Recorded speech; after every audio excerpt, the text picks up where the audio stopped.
E aí, pessoal, tudo bem com vocês? Tô tentando aqui me inteirar dessas tecnologias para poder contribuir um pouquinho com vocês em relação à avaliação que nós vamos ter aí da primeira parcial do segundo trimestre. Então, como nós não tivemos agendamentos do EAD, vou tentar gravar dessa maneira aqui e tentar ver se a gente consegue interagir e complementar um pouco aí das aulas que estão tendo no Aula Paraná, tá? Então, para essa prova, nós selecionamos aí 2 conteúdos, que foi o reino fungi e a introdução aí do reino plantae, briófitas e pteridófitas. Tá? Então, só para a gente se localizar aqui dentro dos 5 reinos, nós já estudamos aqui os procariontes, nós já estudamos aqui os protoctistas, vou tentar gravar aqui uma aula de uma revisãozinha aqui sobre fungos, e aqui uma aula sobre o reino plantae, tá? Então, quando nós falamos do reino plantae, evolutivamente, nós temos esse histórico aí que as plantas, elas descenderam das algas, tá? E aí, quais seriam as características evolutivas que comprovam aí essa questão dessa descendência? Então, a presença da parede celular, que é composta por celulose, tá?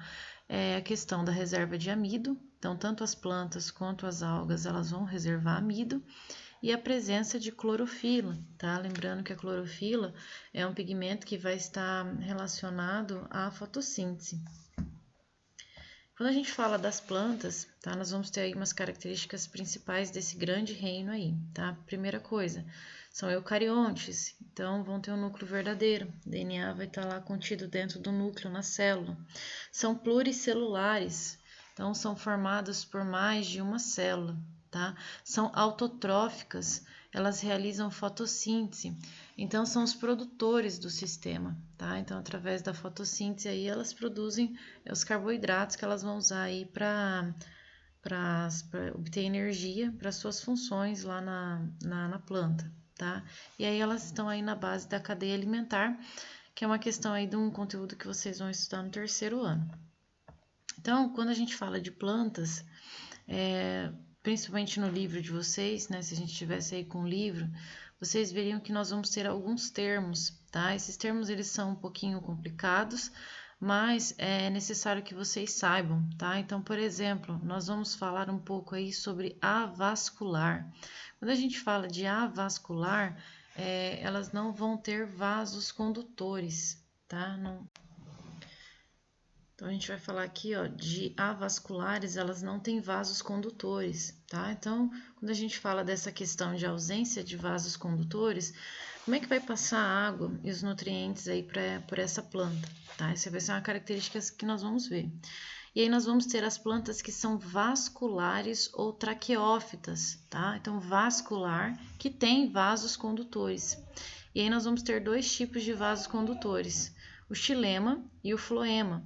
Tá? O xilema, ele vai conduzir a seiva bruta. O que é essa seiva bruta? É a água e os sais minerais que a planta obtém lá pela raiz. E aí nós temos o floema ou o líber, que vai conduzir pela planta a seiva elaborada. O que é a seiva elaborada? É o produto lá da fotossíntese, tá? São os carboidratos que a planta vai distribuir aí ao longo do organismo para nutrir, né, as diversas partes da planta. Tá? Aí nós vamos ter as plantas que são classificadas como criptógamas, tá?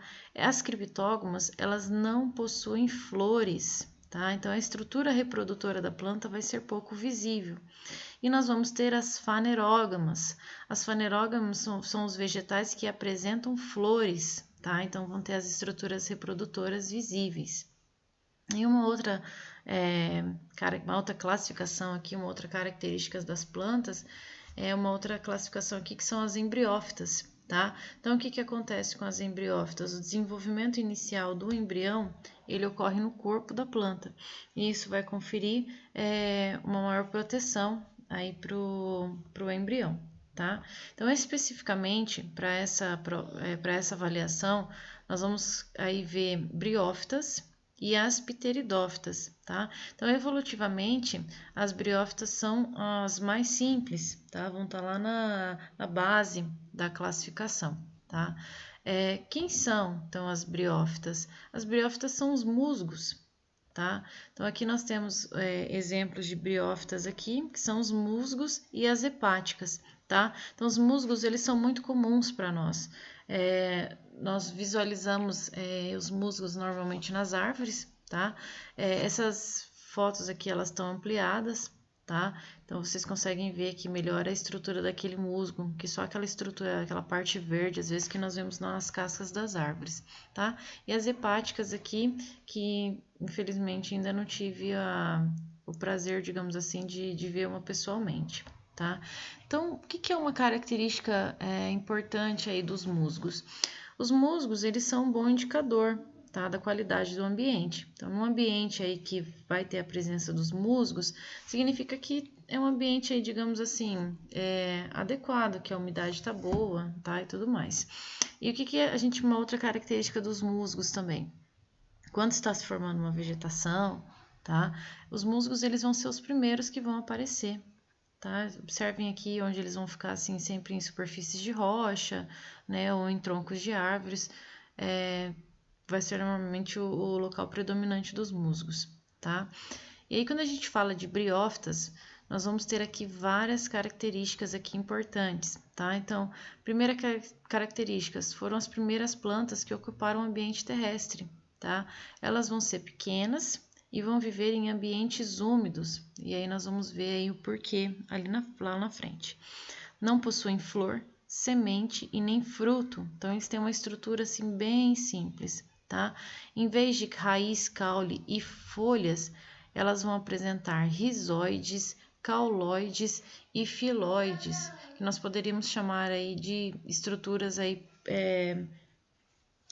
primárias, digamos assim, tá? Que deram origem na evolução à raiz, caule e folha. São avasculares, ou seja, elas não possuem vasos condutores de seiva, tá? Então, como é que vai ser a nutrição aí dessa planta? Então, a água vai ser absorvida pelo rizoide e vai ser transportada lentamente, célula por difusão, tá? Então, se elas não apresentam vasos condutores de seiva, também não possuem tecido de sustentação. E aqui, ó, por que elas precisam de um ambiente úmido? Porque elas dependem da água para fecundação, tá? Então, os gametas das briófitas, eles são flagelados, tá? As plantinhas, elas vão ser dioicas, então tem sexos separados, e para que ocorra a reprodução, eles vão precisar da água, tá? Então, aqui, a gente tem aqui uma estrutura de um musgo, tá? Então, aqui, ó, no zoom, a gente observa aqui o gametófito feminino, que é essa parte verdinha aqui. A gente está falando aqui de rizoide, cauloide e filóides. E aqui, na parte superior, nós vamos ter aqui a parte reprodutiva da planta, tá? Que aqui é o esporófito. E aqui vai ser a cápsula, tá? E aqui é a foto, digamos assim, verdadeira aqui da planta, tá? Aqui é uma ilustração e aqui é a planta de verdade. Como que seria, então, o ciclo de vida de um musgo, tá? Acabamos de falar aí para vocês que nós temos a parte feminina e a parte masculina, tá? Então, como que acontece o ciclo de vida aqui de um musgo? Então, nós temos aqui um gametófito, tá? É o nome que a gente dá aqui para a planta. E aí, esse gametófito aqui, ele tá com esporófito, tá? Tá com uma cápsula aqui cheia de esporos. O que acontece? Quando esses esporos, eles estão prontos, digamos assim, eles vão ser liberados, tá? Lá da haste. Vai ser aberto aqui essa estrutura e esses esporos vão ser liberados no ambiente. Se esses esporinhos encontrarem um ambiente propício para reprodução, para brotar, digamos assim, eles vão, digamos assim, gerar os gametófitos, tá? E observem aqui que nós temos um gametófito feminino e um gametófito masculino, tá? O gametófito, quando ele cresce, o musgo aqui, nós vamos ter um anterídeo, que vai produzir os anterozoides, tá? Isso aqui lembra de espermatozoide, a gente já entende como a parte masculina, tá?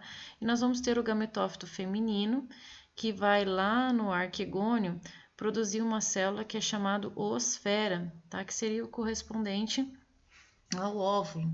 E aí, numa situação aqui onde nós temos a presença de água, por exemplo, numa situação de chuva, Os anterozoides eles vão nadar, que a gente falou que eles são flagelados, e eles vão conseguir aqui encontrar a parte feminina da planta, vai ocorrer a fecundação e vai dar origem ao zigoto. A partir desse zigoto, nós vamos ter a origem do esporófito jovem, tá? Esse esporófito jovem vai ser o local ali onde a gente tem aquela cápsula, onde são produzidos os esporos, que serão aí liberados para o ambiente, tá? E aqui nós vamos ter o próximo grupo, que são as pteridófitas, tá? As pteridófitas na escala evolutiva são o segundo grupo. Quem são as pteridófitas?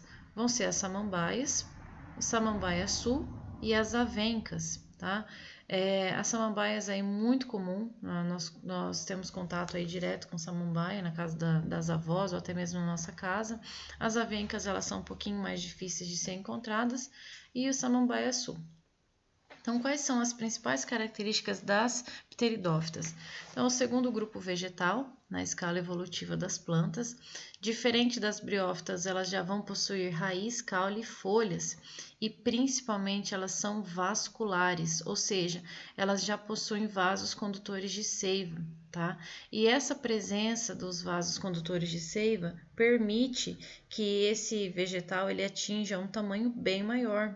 Tá? Por quê? Porque vai ser mais rápida, digamos assim, a condução da seiva e a nutrição do vegetal.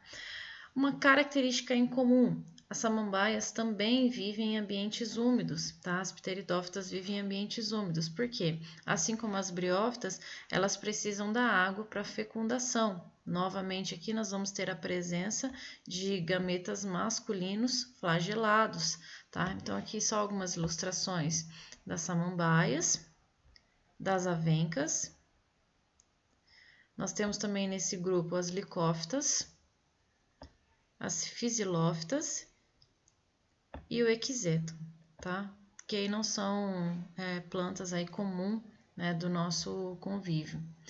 Bom, ciclo de vida de uma samambaia, tá? Então nós temos aqui a planta, tá? Novamente aqui nós damos ao nome aqui do vegetal aqui de esporófito, tá?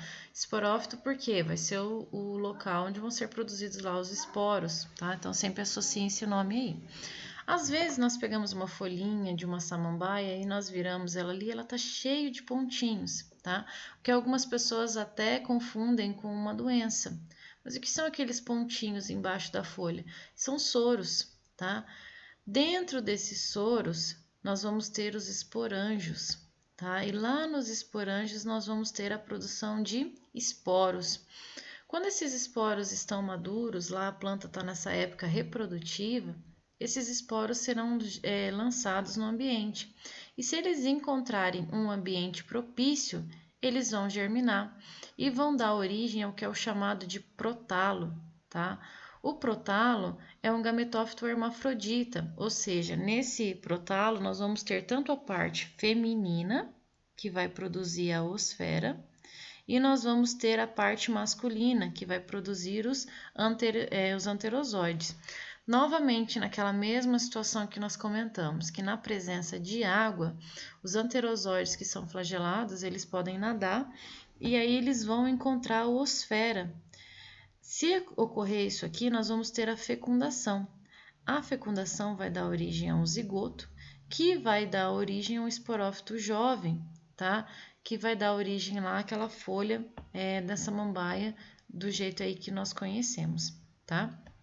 E aqui só um quadro comparativo dos dois grupos, tá? Que são características aí que vocês precisam se lembrar. Briófitas são avasculares, as pteridófitas são vasculares. Então, por ser avascular, as briófitas elas vão ser de pequeno porte, tá? Não vão conseguir atingir um tamanho grande aí por essa difusão aí dos nutrientes ela ser bem mais lenta, tá? Já as pteridófitas elas já possuem grande porte. Nós vemos aí samambaias bem grandes, tá? As briófitas vão possuir rizoide, cauloide e filóide. Já as pteridófitas já vão possuir raiz, caule e folhas, tá? Ambas não possuem nem sementes e nem flores, tá?